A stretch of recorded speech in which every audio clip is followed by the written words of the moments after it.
And welcome back to NostalgiaCast. I'm Darren Lundberg. And I'm Johnny Craddock.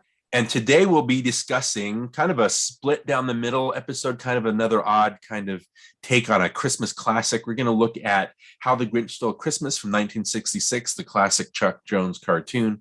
And then we're also going to take a look at the 2000 remake directed by Ron Howard starring Jim Carrey, just to see how adaptations go and how, whether they make us feel the Christmas spirit or not. But before we do that, let's go ahead and just briefly recap our last episode. You chose Brewster's Millions. Yep. Directed by Walter Hill with Richard Pryor and John Candy. How did we come down on that one? Well, I think we both agreed it was worth a remake. And my reasoning behind that is it's been remade over and over and over again. And you can always take this movie and put a different spin on it with a different, actor and see what they come up with and everything, see what they do with the character. So I think it's, a fun movie, but ultimately it's worth a remake. Right. And I think, I did say that too, not because it's a terrible movie. I don't think there's anything like really wrong with it. It's just, it's innocuous. It doesn't really amount to anything. And Richard Pryor doesn't really get to be Richard Pryor. I know that we talked about Live on the Sunset Strip after, and that was more Richard Pryor than anything in a lot of the movies he's been in. But, it's been remade. What do we say? Like 14 million times, it's been remade so much. 8 times, yeah. Yeah, you could just take it and you could redo it again. It's a very adaptable story to the different times. And so, just try it again. Maybe get another comedian and come in and do that. But so Brewster's Millions, check that out. You won't have a terrible time. But let's go ahead and let's get all Christmassy.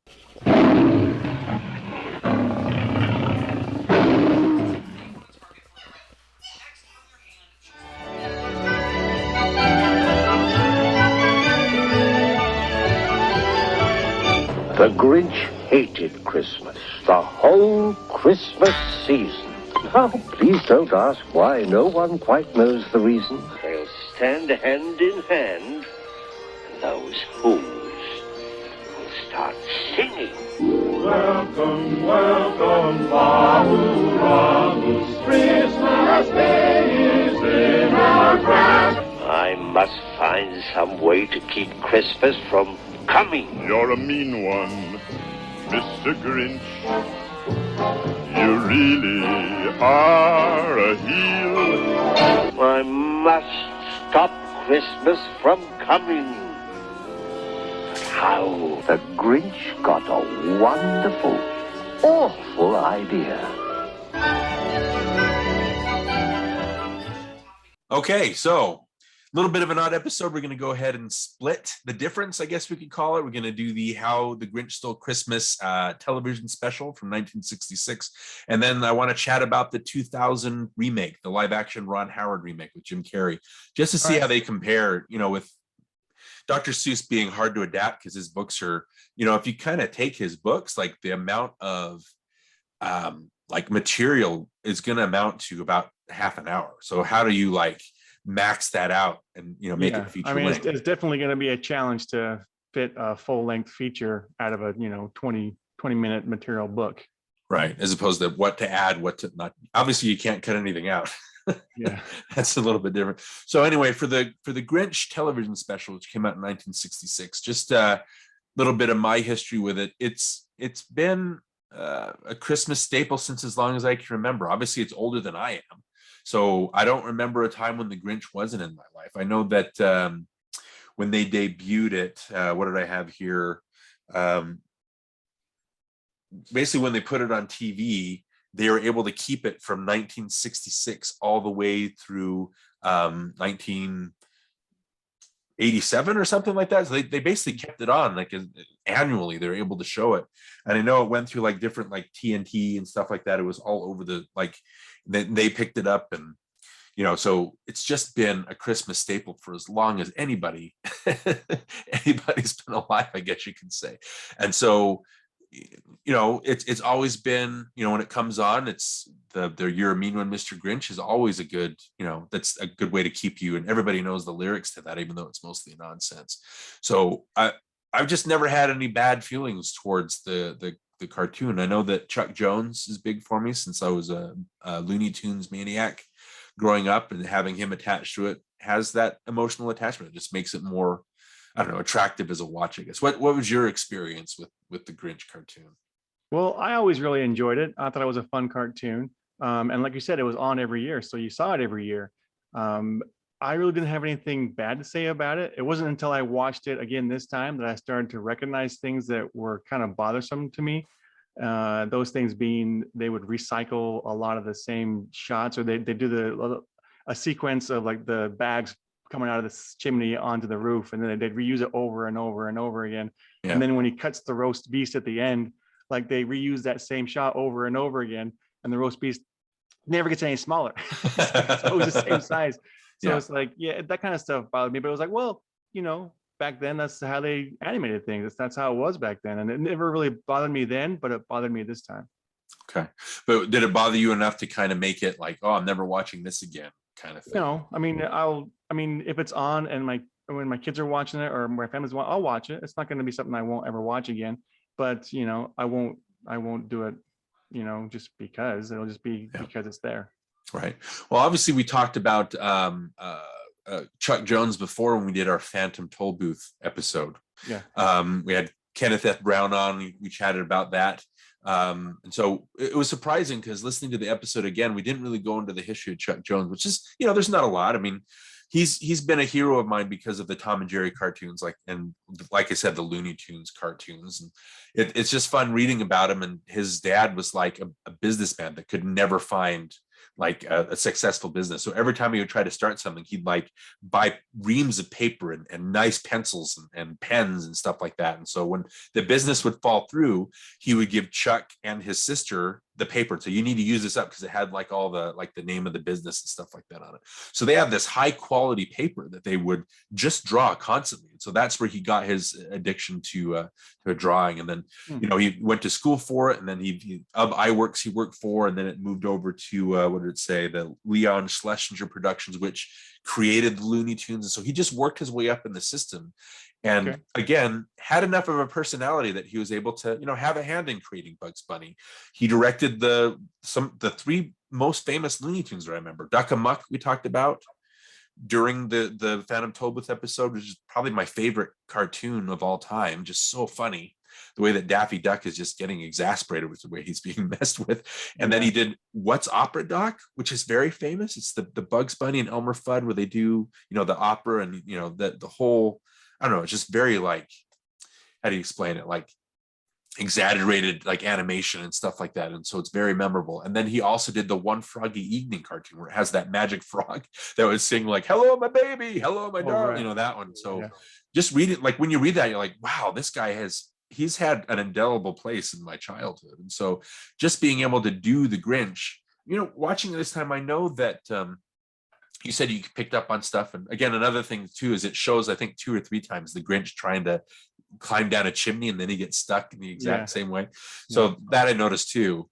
But even though it has those things, I couldn't believe a lot of it was made in 1966. Like you could watch a cartoon and it seems very modern. It seemed like, when we talked about Phantom Tollbooth, didn't we say that the animation kind of didn't have as much of an edge? It was kind of. Yeah, we did. We talked about how it seemed of its time. Yeah. And so this one, I don't know if you felt the same way, but again, watching it, I was just as enraptured when, the Grinch brings that giant sleigh to the top of Mount Crumpet and it's about to fall off. I gasped, when it's falling, and it was like, I just gasped at this thing that I've seen maybe 8 dozen times, something like that. Over 100 times I've seen this cartoon, and that one shot still makes me gasp just because of the weight and I think it just gets you invested, and it feels like the Dr. Seuss book, even though they add songs. I guess it helped that Seuss actually helped write some of the lyrics. Yeah, I saw that. To the music. I know that they struggled with it because they were trying to make a holiday special, and a lot of like religious, Orthodox stuff kind of makes its way into those holiday specials. And Jones was trying to figure it out, and he figured that he would do a version of Pig Latin, like Seussian Latin, where they did the Fahu Forest, Dahu Doris, that kind of thing. It sounds Latin to the point where people actually thought they were quoting Latin passages. Oh, really? But it's just nonsense. They just made it sound like akin to the Gregorian chants or stuff like that. So a lot of that.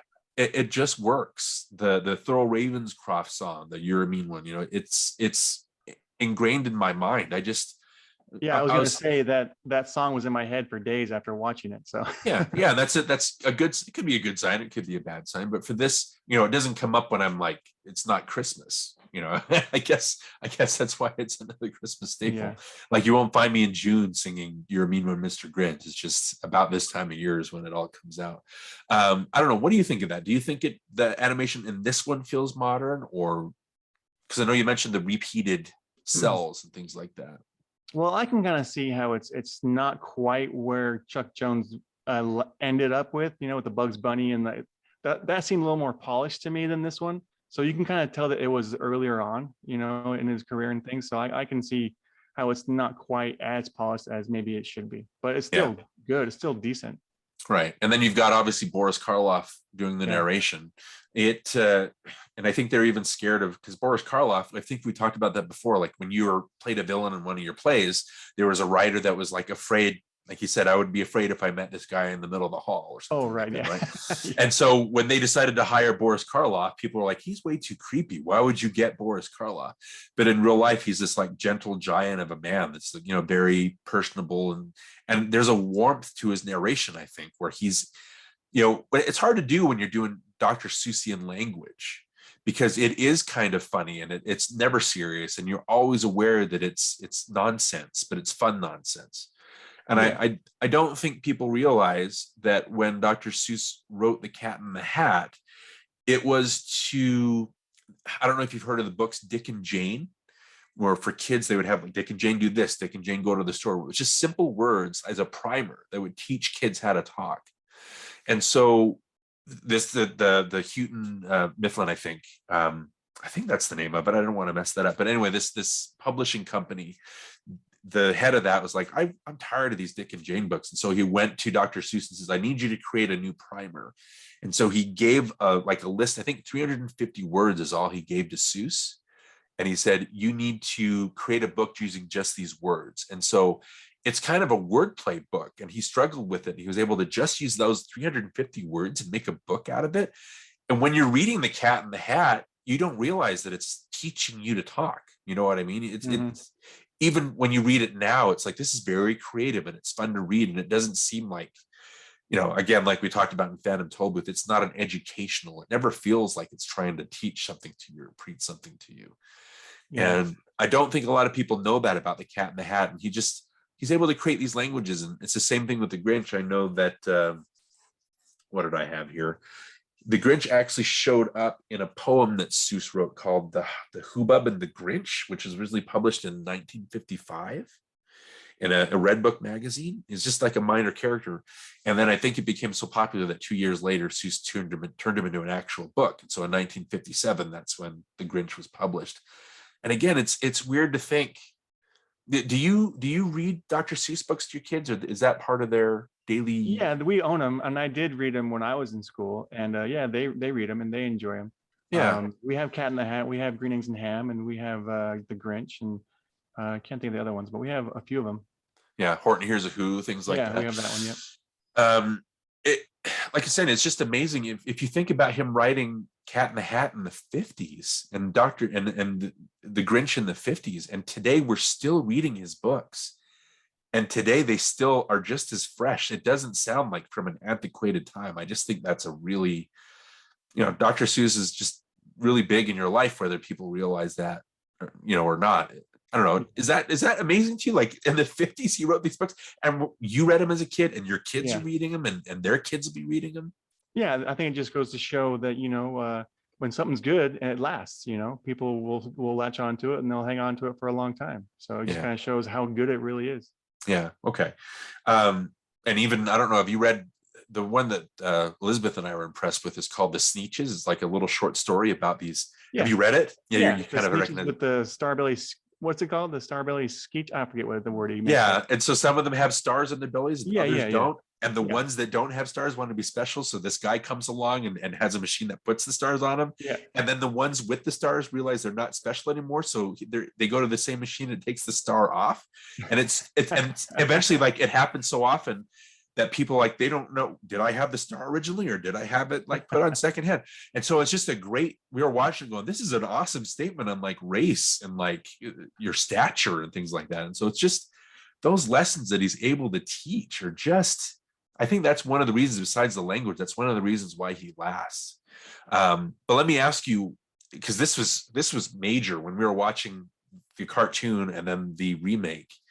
This was something that was on my mind a lot. What do you think is the point? What is the theme of the original story? What's the theme of the cartoon, How the Grinch Stole Christmas? Oh man. Well, I mean, the Grinch is, excluded from society, right? And so he kind of hates those people because of it. And I think, well, in the movie that Cindy Lou's trying to, include him again and bring him back to society. And I don't know, I can kind of see like inclusion being something like one of the themes anyway. What'd you come up with? Because that's kind of what I can think of. Well, I thought it was interesting because it doesn't give him like a lot of backstory. The Grinch is just the Grinch, he's just upset. Well, yeah, in the cartoon there is no backstory. Yeah, absolutely. And the book is exactly the same way. It just starts off with, the Who's, they love Christmas, and the Grinch does not, that kind of, and I just took him as, because when we were watching the cartoon and reading the book again, Elizabeth kept asking, why does he hate everybody? And it's just because they don't give you any backstory. It's just the way that he is. Like, it's exclusion. He's up on, the mountain of 3,000. I think it's 10,000 in the cartoon, but 3,000 feet up, in his cave. And I think he's just pissed because he is excluded and he sees everybody having so much fun. And it annoys him that he's so miserable, but everybody else is so happy. You know what I mean? Mm-hmm. And he just thinks, I'm going to ruin this. It's Christmas that's making them who they are. So I'm going to take what's most precious to them. I'm going to take all their presents, take all the decorations. I'm going to shove the tree up their chimney. I'm going to steal everything and just ruin and make them as miserable as me. And then he finds out that it's not about the things, it's about the togetherness. The Who's are just going to be naturally happy to be with each other. And it makes him realize that, it's not about, because he thought it was about they're better than me. I'm kind of reaching there, but I kind of felt like he thought that they were better than him because they had stuff and he had nothing. And so it's just about that. It's about tolerance and just learning to fit in. And so it's very simple, but again, it has that Christmassy feeling, and it kind of, I don't know how you feel about Christmas, like material, like movies and stuff like that. They're a little too, for me, because Elizabeth likes watching like the Hallmark stuff, which is fine because that's what they are. Like, I'm not going to sit there and nitpick them for not being Citizen Kane. But sometimes you see these cartoons and these animated Christmas things, and the message is just it's too much. And so it kind of, it makes you feel syrupy, I guess. How are you with that Christmas stuff? Well, didn't I kind of talk about this in our It's a Wonderful Life episode? We talked about what our feelings on Christmas were in the beginning of the episode, and I think I talked about how the whole commercialism and the materialism side of things has always bothered me. But I really enjoy the what Christmas really means. Yeah, and it's weird because when you like I said, a lot of these things, like programs that come out of Christmas, they kind of force that on you. And so it's for me, it's more like, hold on, like I want to use this myself. You don't have to tell me to feel this, but I want to feel it. And so what's fun about the Grinch is he's your focal point. You're just seeing everything from his side. You don't really know anything about the Who's other than they really like to decorate, and do like to sing.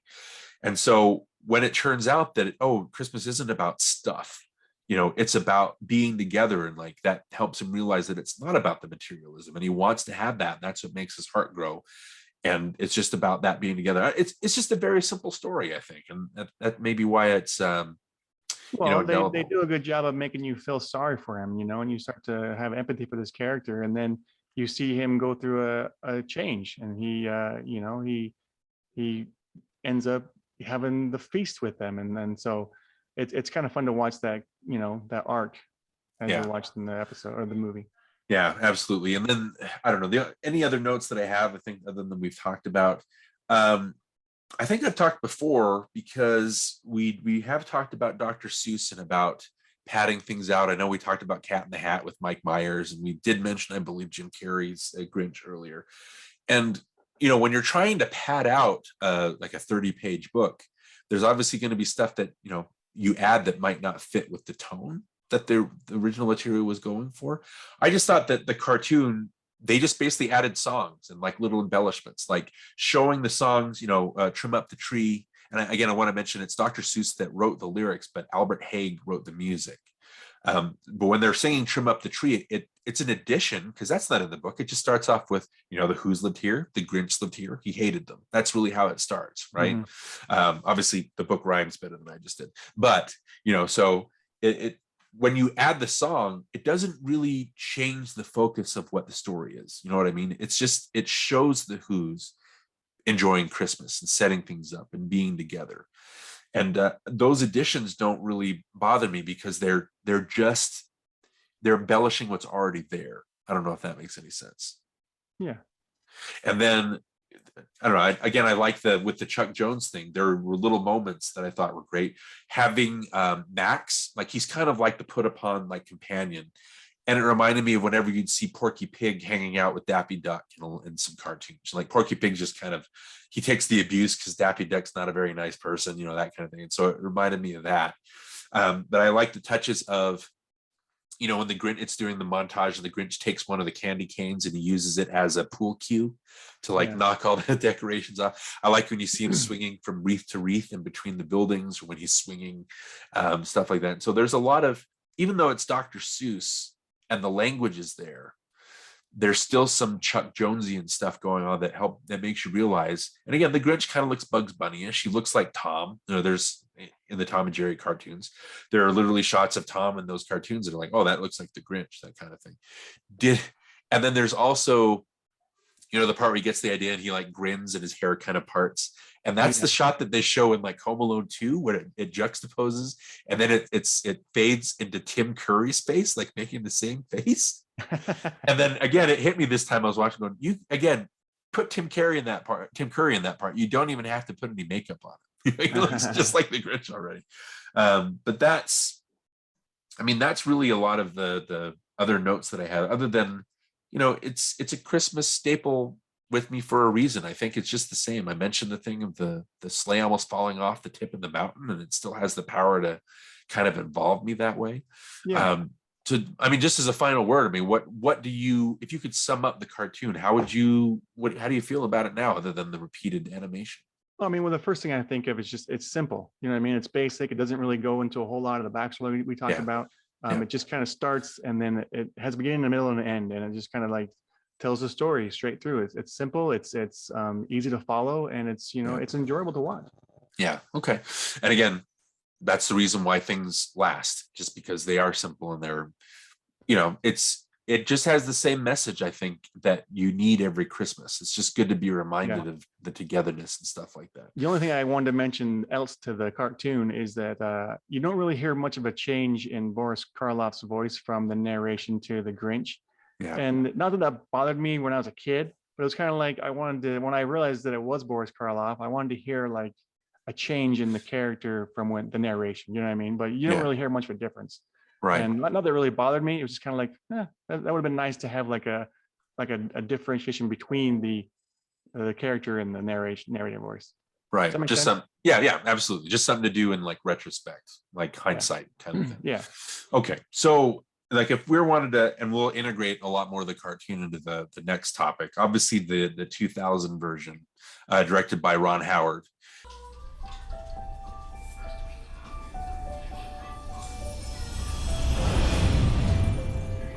Universal Pictures and Imagine Entertainment invite you to experience the magic of the classic story as it comes to life like you've never seen before.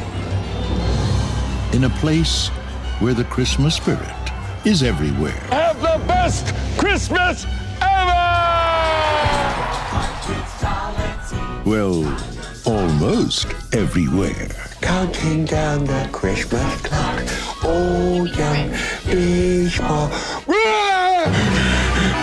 Blast this Christmas music. It's joyful and triumphant. Jim Carrey is the Grinch. I must stop this Christmas from coming. From Universal Pictures. But what would I wear? Ho-ho! And Imagine Entertainment. Forgot about the reindeer. Action! 3, night out. Don't care. Maybe if you can reunite with the Who's and be a part of Christmas. Maybe if you can reunite with the Who's and be a part of Christmas. Grow up! If you think you know the whole story, What if it's all just a misunderstanding? This could change my entire outlook on life. Really? No. you don't know Grinch. This is nuts! I'm going to throw up, and then I'm going to die!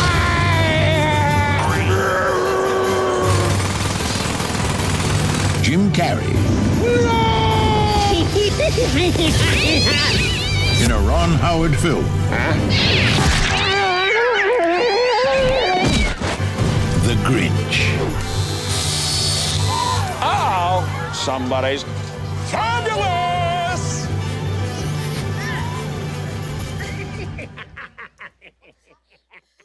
Do you have any fond memories or specific memories about this movie? Well, I thought we saw it together. Didn't we see it together? Like we all went to go see this when it came out, when it was first released.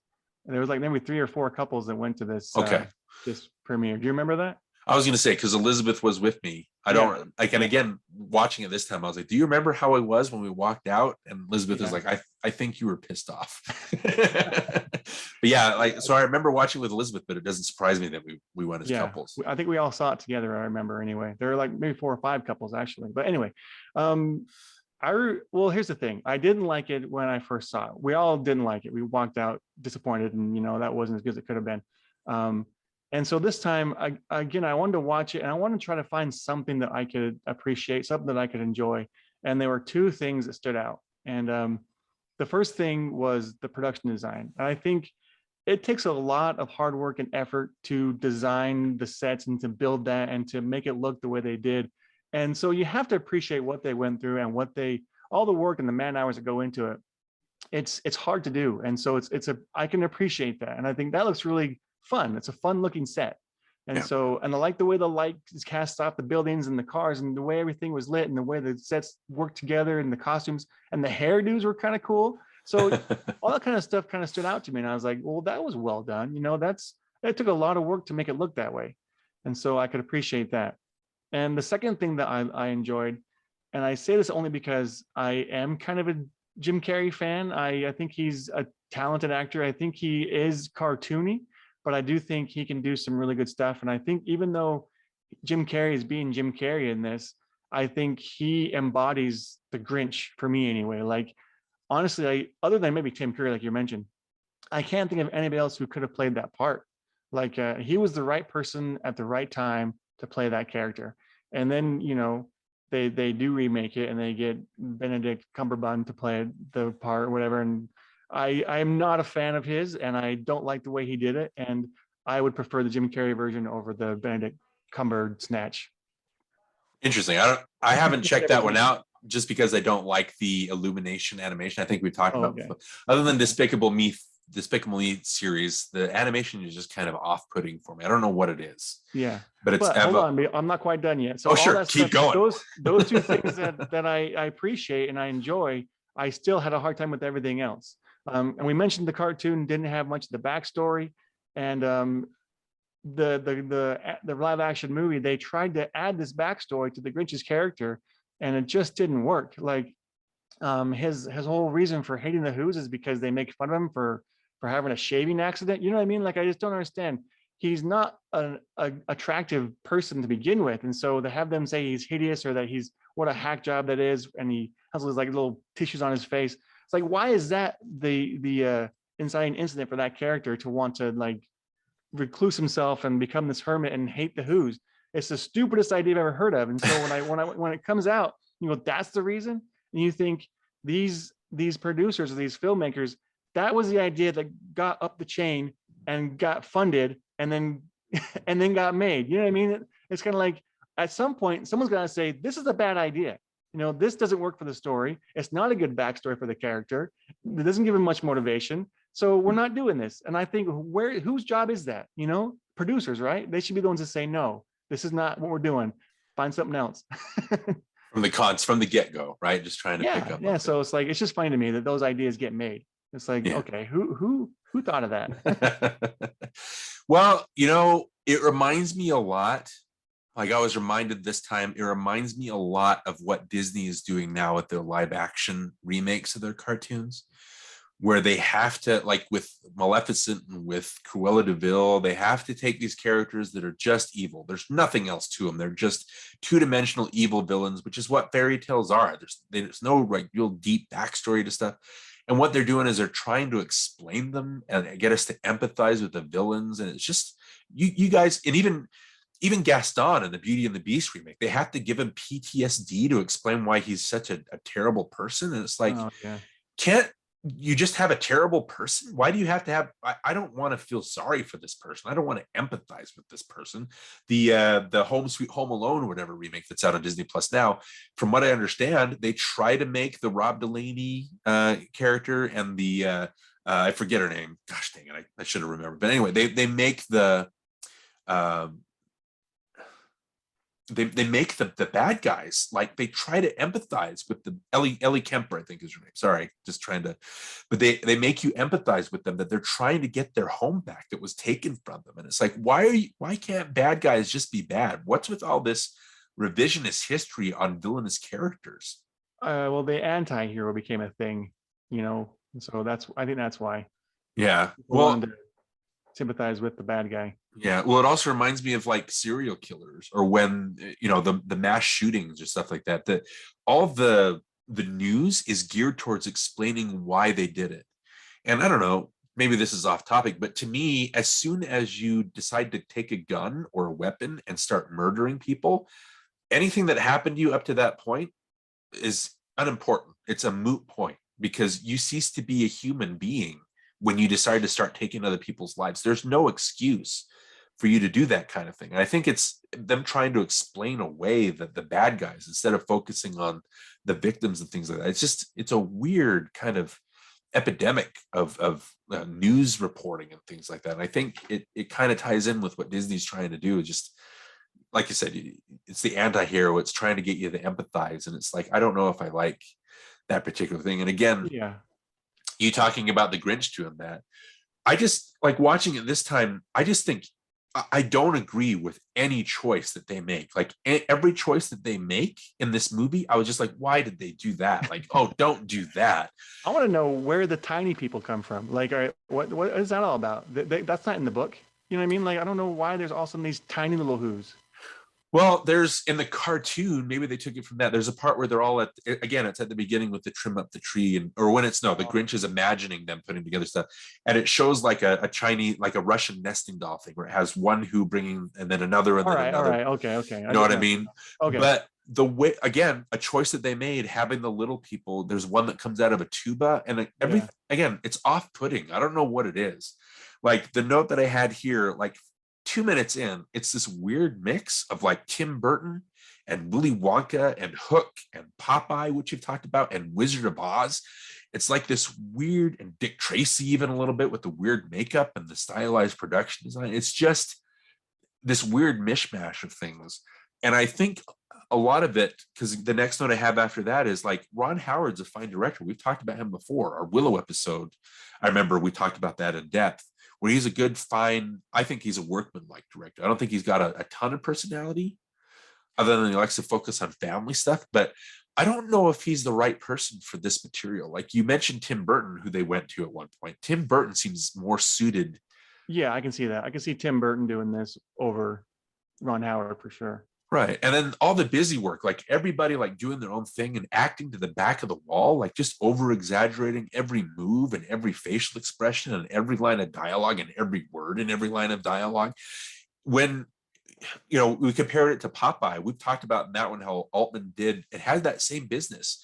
And you mentioned in our episode where you were impressed that every extra seemed to have done their own research into their character, and what they were doing. And when you watch Popeye, it's mayhem everywhere, but it's still of a piece with what's happening. It's never, you never lose track of what's happening, what you're supposed to be focused on. And I just noticed there's so much business in this, and everybody's trying to be so like hectic, and it's just too busy. Like a lot of this movie is just really ugly, and it's hard to watch because you don't know what to focus on. I don't know. I don't want to like start yelling. I don't want this to be like a whole episode of like me yelling about the Statue of Liberty and Ghostbusters 2. But I don't know, Ron Howard wise, and do you kind of see what I mean about the busyness of the frame? Yeah, I can see that. There's a lot going on. So Yeah, a lot. And then the let's see, the cinematographer, what is his name? I had this down here. Don Peterman. He's done stuff like Get Shorty. I know he did the cinematography for that. He did Star Trek 4. Let's see, Flashdance. He was nominated for an Oscar. Mighty Joe Young. He's worked on a lot of Splash, which we've talked about. Cocoon, Gung Ho, Men in Black. Wow, he was the cinematographer for Men in Black. I didn't realize that. Working for Sonnenfeld. So watching him do this, did you notice that the camera never sat still? Like even when it was focusing on somebody, the camera would like tilt or it would move back and I did forth. notice that. There were a lot of those Dutch angles with Cindy Lou for some reason. I kept thinking, why do they keep doing that weird Dutch angle on her? Like, why is it always like skewed in a weird way? You know, I couldn't figure it out. Like, what was the point of that? It wasn't just her, it was a lot of people, but still, for some reason, it seemed to be more obvious when it was on her. Yeah, I'm not sure if it's more along the lines of it's a kids movie, and so Ron Howard's like, let's just make it as busy and moving as possible so that the kids never get bored. Usually, when you like do that kind of a shot where you tilt the camera like that, you want to create like a different mood, or you want to like show that something's not right, something's unsettled. Yeah. And so to have that on her all the time, it was like, I guess I can see that now. She's trying to solve the Grinch's problem, I guess. You know what I mean? But still, it's like she's not. I don't know. I couldn't understand what the point was of that. Well, it's like, when you talk about Schumacher in the Batman movies or Branagh, like in anything he does, really, like they do the Dutch angle, but it's like a lot of times it's for no reason. It's like unmotivated. It's just like maybe a style.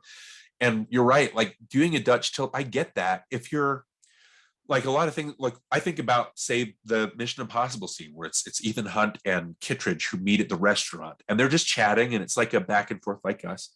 And then when Hunt realizes that something's off and that he's being followed, all of a sudden you get these shots underneath that are tilted. And see, that makes more sense. That's when you introduce it. You don't do it right away. They do it right away.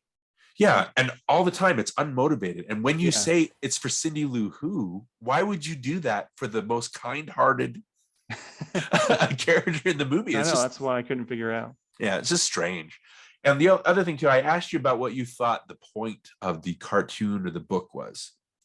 And what I love is the Grinch is he hates the Who's and it's unmotivated. We don't know what they're doing. They're never mean to him in the book or the cartoon. He's just mad because they're happy. And it's again, that's a reason why it kind of lasts today, because a lot of people are like that, especially on social media. They see people that are happy and they hate that. They see people that are, they're got nostalgia for the next Ghostbusters that's out. I hate that. I'm going to make sure that what they're doing is, it's terrible and they should feel ashamed. And so that kind of ports over to today. But when at the end, when the Who starts singing and he realizes they're just good, kind-hearted, it's not about their presence. I can't really take this away from them. Why am I like this? And I get what's that called? Schadenfreude, where you are happy, you find joy in someone else's misery. Yeah, that's it exactly. And so just from the offset, I'm just off put by this whole thing, because again, 5 minutes in, I must have written down, I've got my notes here, I think I wrote down at least 20 times that these Who's are just horrible. I have that at least 20 times in here.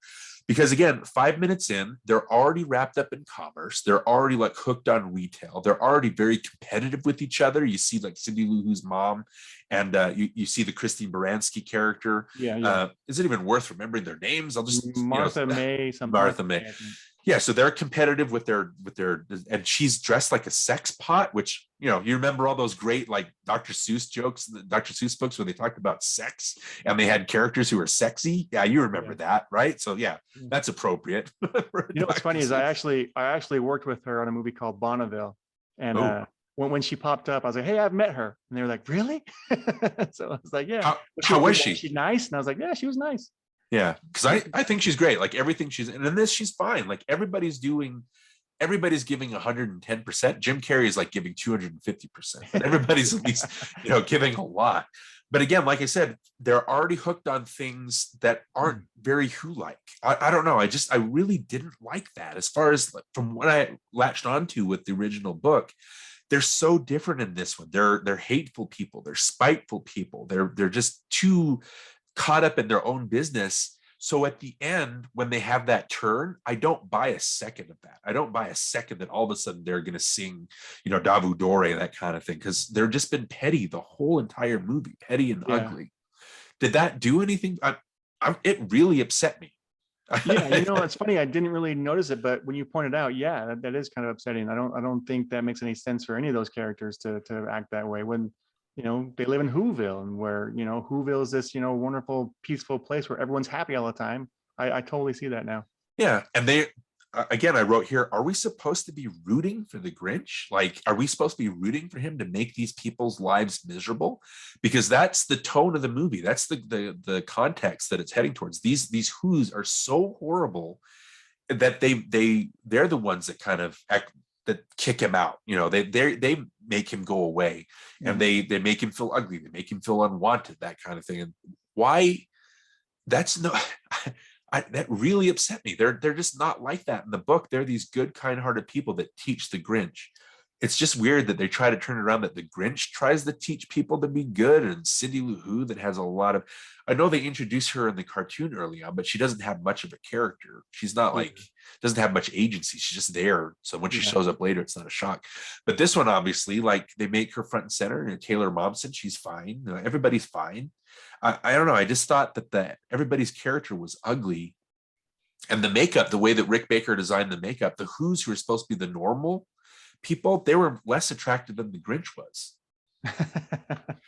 And so when you talk about positives, I thought that the makeup on Jim Carrey was great. Yeah.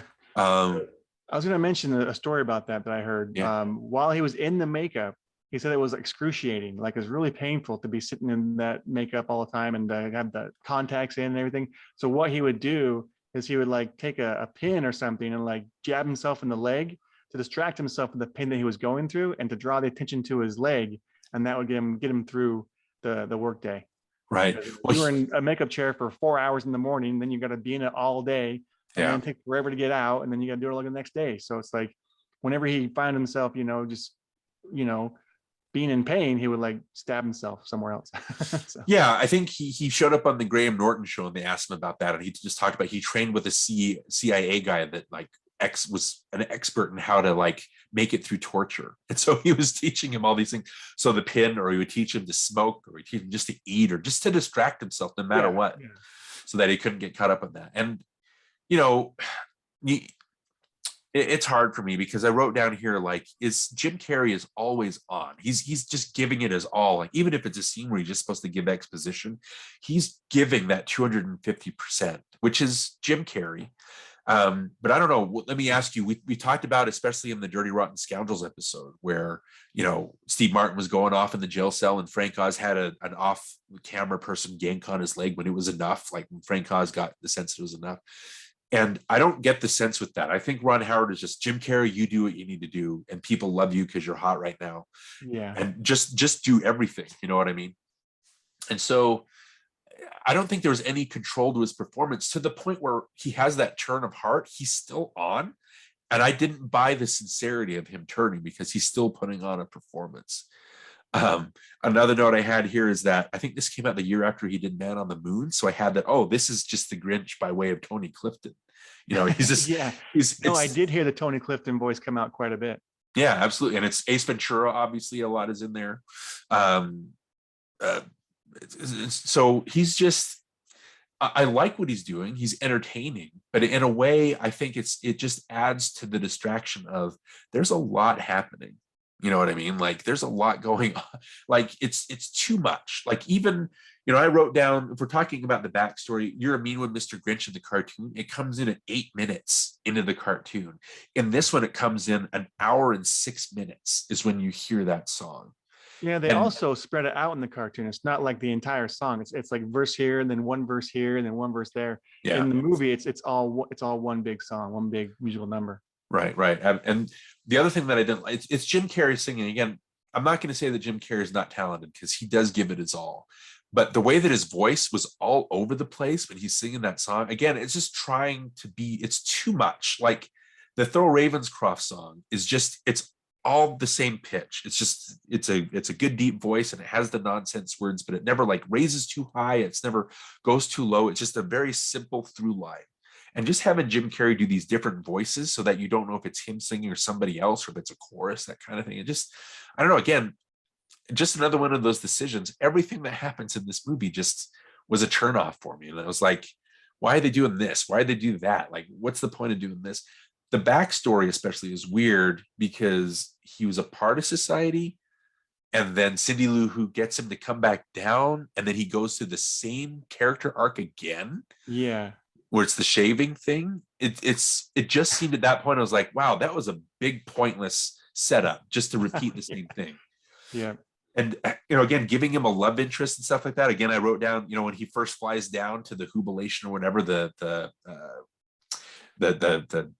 what do they call him? The mayor wants Cheermeister, the Cheermeister. Yeah. When he comes flying down, he flies into Baranski's boobs, and I'm like, oh, of course they're gonna have a boob joke, in this, because it's expected. They're heading that way. They give him a love interest. The mayor, they do the Hannibal Lecter thing where it's like, well, how do you make Hannibal Lecter a hero of his own story? You give him Ray Liotta as a worst character, that kind of thing. It's just the thing that I fundamentally disagree with this movie, other than the constantly shifting camera, the too muchness of the extras, just, have you noticed in a lot of Dr. Seuss things, it bugs me. I think this happened in the Lorax too, where a character will be rhyming and then they'll stop and they'll go, I'm talking in rhyme. And it's like, well, don't do that then. It's not funny. Yeah. Don't make this if you're going to have a problem with that. And so, just every single decision that it made, I just kind of, I don't know. It was an excruciating experience for me. I don't know. What did you think about the making the Who's worse than the Grinch? I mean, how does that work for you as talking about it now? Yeah, I mean, it doesn't work. I can see that. But while watching it, I kind of ignored it. I didn't really think much about it. I was kind of trying to enjoy myself. I was trying to find things I liked about it. But I will say this, if I'm being honest, around 2/3 of the way in, I just got up and left the room. It was like, I think I'm done. Like, I just couldn't take it anymore. Because, I mean, as much as I like watching Jim Carrey beat Jim Carrey, like, I was just done. Yeah. I didn't need to keep watching it. I know how I feel about this movie. Right. Well, I started it last night, and then I got about 45 minutes in, and I was like, I think I can't do this anymore tonight. I can't do it. I need to go to sleep. Just trying to look over any more notes before I go on to my next point here. Well, I wanted to mention this real quick, if you don't mind. Yeah. I mean, I thought there were several holes, and one of the biggest hole that I found was that when he was the young Grinch in his backstory, he's like, what, 8 or 9 years old in this retelling of his history, and then they outcast him to the mountain. And I mean, what happens to his guardians, those old ladies that were like his guardian? Like, don't they still care about him? Why would they allow that to happen? Why would they allow this young 8-year-old or whatever to suddenly just go off on his own in the wilderness and this mountain and it just doesn't make any sense to me. I was like, why don't they still care about him? He's still a child. It was weird to me. Well, that goes a lot with the choices they're making, trying to give him all this backstory. They have all these ideas. And again, it's terrible realizing that Jeffrey Price and Peter S. Seaman wrote the screenplay for this, the guys that wrote the screenplay for Who Framed Roger Rabbit, okay, which is just a classic, like animation, like live action hybrid kind of thing, and mixing all the Disney characters and the Looney Tunes characters. I guess it just depends on, and I don't mean to crap on Ron Howard, because I do like him, but there's a difference between a Zemeckis and a Howard, I think, as far as filmmakers go, and kind of losing their grip on the material, I guess you could say. But yeah, those kind of things, adding all that backstory, it just raises more questions and it raises more problems. I guess the point I want to make is, I can't watch the Disney animated movies. I can't do it. And I stopped. I've seen Beauty and the Beast. I've seen Cinderella. I've seen Maleficent. The Jungle Book I didn't mind because I was never a fan of the cartoon. It's not one of my favorite cartoons. But just thinking about it, the Beauty and the Beast remake is probably one of my least favorite movies of all time. And it's not because of the quality of what it looks like. It's not because of the acting, anything like that. It's not like it's a Mystery Science Theater 3000 quality movie. It's just when they do this revisionist version of a cartoon and they make changes or they alter it, the entire time I'm sitting there watching the movie, I can't enjoy myself because I'm always thinking, why did they change this? Why did they add that? Why is this here? Why did they move this over here? Why did they add this? The entire 2-hour running time, I'm comparing and I'm contrasting, and it's just an excruciating experience for me to watch a movie like that. And so I realized watching these Disney remakes, and the last one we tried to watch, which we talked about the Lady and the Tramp remake, where they revisionized slavery. They kind of retconned it out of history, saying it didn't exist, that kind of thing. And I was just like, I can't watch these. All I'm doing is I'm getting upset. I'm getting angry and I'm complaining about things, and I don't have time for this. I can be doing other things. You know what I mean? Yeah. So turning the movie off, it's one of those things where it's like, do I have to turn this back on? That kind of, and so I didn't want to turn it off, but it was like, I'm getting angry, and all I'm doing is I'm yelling at everything that's happening. So right. I don't know. It's just, this movie did really remind me of those Disney remakes, because every choice that they were making, I was like, why are you doing this? Like, why are you adding all this? And even like when it starts being the cartoon where it shows him sneaking around Whoville and like wrecking everybody's Christmas, it's just nonsense. It's just Carrey mugging for the camera for no reason other than, oh, just do it because it'll be funny. The kids will think you're funny. And it's just not for me. I don't know how to explain. Well, you're right though. Kids do think it's funny, because my kids thought it was funny. They were laughing at what was happening. And again, that's the reason why I stopped watching the Disney remakes. I don't want to spend my time just being, get off my lawn, that kind of thing. If you enjoy it, great, but I can't do it because it's just going to make me angry. Yeah. And that's what I'm talking about, padding everything out. I think that Dr. Seuss, I think he's unadaptable. I was complaining about things, and Elizabeth, when we were watching the Jim Carrey one after the cartoon, she goes, well, how would you do it if you were to do it? And I looked at her and I said, I wouldn't. You know what I mean? It's like the cartoon exists. The embellishments and the padding that they gave the cartoon, it works because it's not changing the focus of what the original story. It's still all of a piece with itself, telling the same story, but just adding songs and giving the Who's a little more character. And just the way that they have to add scenes, the scene where Carrie stands on the ledge of his cave and just reads through the phone book yelling, I hate you, down at the thing. It's like, that's nonsense. I get that it's in there for funny, but it's like, what is this? I get it. He hates everybody. Like, and there were just constant scenes like that. Yeah. Were there any scenes that you thought that same thing? Pretty much all of them. Yeah. When I picked this and I was sitting down when we were watching the movie, I'm like, I'm hating this. Like, I don't know how I can't spin this positive at all. This is just, I don't know. And we've talked about it before. I don't want to make these movies, these episodes that we do. I don't want to make our experience a hate fest. But if we talk about worth remembering, worth a remake, that kind of thing, I don't think you can do, Dr. Seuss justice unless you keep it short, unless you keep it kind of, just condensed and just keep to the point of the story. And that's what's hard to do. And like you said, I think this movie just fails miserably at it. Every choice that it makes is just the wrong, off-putting decision. And it comes from the top down. Ron Howard, I don't think has the control for this that a director should have to make it work. And again, if you're to talk Dr. Seuss adaptations, the only one that didn't really bother me was the Horton Hears a Who one. I can't remember it. I just know that I didn't hate it. And again, Jim Carrey is the voice of the elephant in that one. Well, if you want to say one thing positive about How the Grinch Stole Christmas, the Ron Howard version, I think Anthony Hopkins' narration is good. Yeah, he's fine. Like I said, everybody shows up and they're all like of a piece. Like there's not one person. It's not like Michael Keaton versus Jack Nicholson in Batman, where Keaton's taking the very low energy and he comes off better because he's not as manic. everybody in this movie is pitched at the exact same level. So they're all of a piece and they're all doing what they're supposed to do, and they're all fine. Jeffrey Tambor, Clint Howard does a fine job. Molly Shannon's in there. Yeah. We talked about Bill Irwin. Bill Irwin. Yeah, we talked about Popeye. I was going to mention him. You know, it's just everybody does what they're supposed to do. It's weird too that Bill Irwin had the least like exaggerated performance. Like he does none of his comedy other than getting. He's very physical too. He can really do the physical stuff. So. Yeah, but I was surprised that he did very little of this.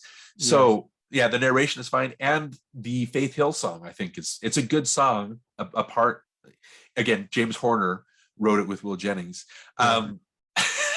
Every time James Horner comes up, I have to mention, because we just talked about American Tail. I sent you a link. I don't know if you had time to. I looked at it. Yeah. Listen to it. Yeah. There's a part where Cindy Lou. It's when the Grinch steals everything, and the mayor is yelling at her, and they do a little flute. You hear a little flute, and again, we'll add this. Add kind of an audio here, but I was like, I've heard that before, and so I went and I listened to Somewhere Out There, and the exact same flute, the exact same thing plays during that song. I mean, that's understandable though. When you write so many film scores, you have to regurgitate some of the same stuff you've done before. So I understand that. Yeah, it's just funny with James Horner, because I guess when I'm alerted to it, and again, I can't. He's done Field of Dreams, so I can't really complain. But it's. Especially when last week a couple times ago when we did an American Tail, that song Somewhere Out There, it gave me the feels, I guess you could say, and so it was fresh in my mind still. So just to hear that play during the movie, I was like, come on, man, like don't take like the exact same moment of a song that I love and repurpose it here in something that I hate. I don't know. So, I don't feel like we need to go over the worth remembering, worth remake. I know where we stand. I don't know if you feel the same. I feel the same way. Yeah. Like I was trying to be nice to this movie this time, but it just wore me down. I know what you mean. Just oh boy, there's just never a moment. There's never a moment where I just was okay with anything. So I apologize for people that have this as their Christmas staple, but yeah, anyway. So we'll put this to rest and we'll make this, I don't want to go out on our Christmas episode feeling all bah humbug and grinchy. So why don't we come back and maybe talk about, how we have movies that have been part of our lives and Christmas staples. Let's talk about movies that we personally have made Christmas staples for ourselves. Maybe pick one movie that has become a Christmas tradition, like in It's a Wonderful Life or like a Grinch, and we'll see where that goes. Okay, that sounds good. Okay, we're right back. Cut, Fred, check the gate, moving on. And welcome back. Okay, so we've already talked about Christmassy movies that have been Christmas staples, and I think we hit upon something. I mentioned briefly, Grinch has been indelible. It's a Wonderful Life has been indelible. A Miracle on 34th Street. Obviously, the Charlie Brown Christmas, that kind of thing. These are things that have been passed down from our parents, so that as growing up, they've been our Christmas staples. But what about movies that like modern sensibilities or modern movies that have become Christmas classics? So I know that's hard to do. You can look at How the Grinch Stole Christmas and 66, 40, 60 years have gone by. And so it stood the test of time, right? So maybe talk about a movie that we watch now, that's not one of those classics. Does that make sense? Yeah, for sure. Okay. You want me to go first? Yeah, go for it. Why not? Let's do that. Yeah, well, first of all, the movie that first comes to mind is It's a Wonderful Life, because I grew up with that, and that was what we watched every single Christmas, every year when it was on TV. We'd watch it no matter what. It was always playing, it was always on, so we always watched it. But I can't pick that. We talked about that in our episode about it. But a movie that has kind of become a staple of my household is a Muppets Christmas Carol. Ooh. And that's something we watch every year. It's something that my wife really enjoys, my kids really enjoy it, and we watch it every year. Not because, we feel like we have to, just because for some reason it's something that just kind of happens. We're like, we need to watch that. It's Christmas time. So it's become like a tradition in our household. So I would go ahead and pick a Muppets Christmas Carol. Well, that's great, because a Christmas Carol is one of those things that have been around forever. And so that story, but there has been umpteenth, countless versions of that, including one with Jim Carrey. Exactly. Yeah. So what is it about I know you said it's just something that just happens, but do you like the Michael Caine?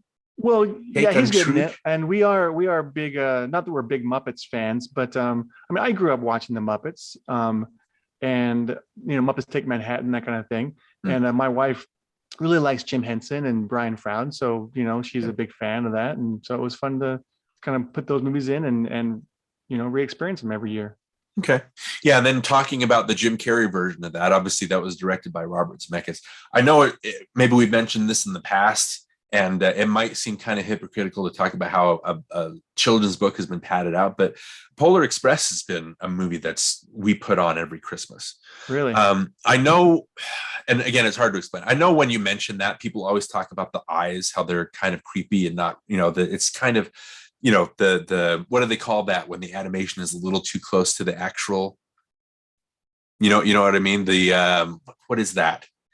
You know what I mean? When they're just talking about the androids and stuff like that, how they're just too human and it kind of makes you feel weird. Kind of humanoid or something, or they're kind of like, yeah, it's just or something like that. Yeah, it's just that effect where it just kind of makes you feel like, I know that a lot of people talk about the eyes, but when I think of Christmas movies and kids movies, the ones that really stand out are the creepy stuff. There's always something that's a little strange and it's a little dark, and that's what really kind of hooks you as a kid. So I don't mind the eye stuff as much. I just think that when they pad it out, the whole point of the book is, visiting the North Pole. And I like that they make it about believing and stuff like that. I like the hot chocolate song that Tom Hanks sings. I like that he plays different characters, like the bum on top, the conductor. He was the model for the kid. He plays Santa Claus. I think that's interesting as an experiment, especially since it's Zemeckis in his 3D motion capture animation phase, which a lot of people wanted him to get out of a lot sooner than he did. And then it has the parts where it like pads stuff out. There's a scene where you see the ticket that flies out of the train and it flies and gets eaten by wolves. Yeah, I mean, I was gonna say, if you're talking about movies that are kids' books that are like kind of padded out to become a full-length feature, this is one of those movies, that Absolutely. was a kids' book that they had to find ways to extend it to make it longer. Yeah. And there's a scene, they go like through a slide and stuff like that. And it's just to show off, a lot of the technology to do that. So it's not a perfect movie by any chance, but it still makes you feel like Christmas. I like the idea, explaining to the kids about, Santa Claus, how, once you stop believing in Santa Claus, that's when you stop hearing that bell. You know what I mean? I like that it gives the idea of when you grow out of it, that's when Santa Claus stops being a part of your life as an adult. I interrupted you. Was there something else you wanted to say about that before? Not about Polar Express, but just that we talked about movies that become staples in our house during Christmas season. And a movie that I can think of that I don't understand why it became a staple in people's households is the movie Elf with Will Ferrell. I'm a big Will Ferrell fan. For some reason, I can't latch on to the Buddy Elf character. I don't get it. And I don't like the James Caan. I don't like really anybody in the movie. Like, I just don't like that movie. And I remember thinking when I saw it in the theater for the first time, like, this will never be a popular movie. And then it became this huge thing where every year everyone watches it. And now it's this big staple in like all of America's, we all watch it every year. And it's like, why? Why is this movie every year? Stop watching it. It's not a good movie. Yeah. I don't mind it. Like Elizabeth's not the biggest Will Ferrell fan. I like Will Ferrell when he's more of a straight man instead of like yelling all the time, that kind of thing. I like him as Alex Trebek in those SNL Celebrity Jeopardy skits because it's just funny watching how exasperated he gets with the people that get to overact and do things. But it's fine. I mean, it's like, for me, it's him yelling a lot. That kind of suits his character, I guess, like being a child, kind of had a child mindset. But it's not a big draw in our house. We have a copy of it. I can look over and see a copy of it here, but it's not something that I don't think we put it on. It's just nice to have just in case. But, talking about the Polar Express, we have the staples. We watch The Grinch. We watch Charlie Brown. We have It's a Wonderful Life on. We do Home Alone. Home Alone's a big Christmas movie and it hits you in the feels, that kind of thing. But the kids really like watching Polar Express. I guess the real big thing is when I hear it in the loft, when they're playing in the loft, I don't like go, oh, why are they watching that? It's just, oh, they're putting on Polar Express. So I don't have negative feelings about it. It's interesting as an experiment, and I get why everybody kind of pushes back against it. It is padded out, but I think it doesn't do the thing that the Grinch remake did, where it kind of makes everybody look crappy. Everything is still of a piece, but it's really pulled, it's stretched like taffy. So I get. I the know what you're complaint. saying. So, but yeah, so I guess that wraps up our annual Christmas. Again, I keep saying annual when this is only our third season. So, and we've been at this since 2016. We just had a kind of a lengthy break in the middle there. But as far as this episode goes, I chose obviously the Grinch. And are we having a guest next time, or was it your choice? I am not sure where we're at. We've had so many different guests and so many different things going on the schedule. I'm not quite sure where we're at. Right. Well, I know your wife's brother. I think he wanted to. I think that's what we're talking. Is that about. what we're gonna do? Okay. I think so, because we have that scheduled. Yeah, just looking at. Yeah, okay, good. Yeah, Well, we then have we're to schedule gonna the have next recording. we're gonna have a guest. My wife's brother. He also worked in the film business for a while, and he likes the podcast, and so he wanted to guest on it, and so we invited him on, and he chose Back to the Future. So Okay. we'll do Back to the Future next. And we chatted about that. Obviously, Back to the Future is a movie that's one of my big. Yeah, it's You a know, big one. Yeah, it's a big one, and so it's just trying to figure out how to go at it at a different angle. I know that with the remakes and stuff like that, it's been coming up a lot lately, and so we'll try to give it a different spin other than just talking about what everybody's already talked about. I know that millennials watching Back to the Future watch it completely different than the way we watched it growing up. So that's definitely something that we'll want to talk about. So yeah, we just want to wish everybody a Merry Christmas. And we hope that, wish you glad tidings, all that kind of thing, all lang syne, every happy Hanukkah, Hanukkah, Kwanzaa, whatever the thing is. Did you have any special Christmas messages you want to give to any of our listeners, watchers? Merry Christmas. Okay, good enough. Hope the spirit's with you guys. But again, we'll be chatting Back to the Future when we are back at this. Until then, I'm Darren Lundberg. And I'm Johnny Craddock. And we'll talk to you next time, guys.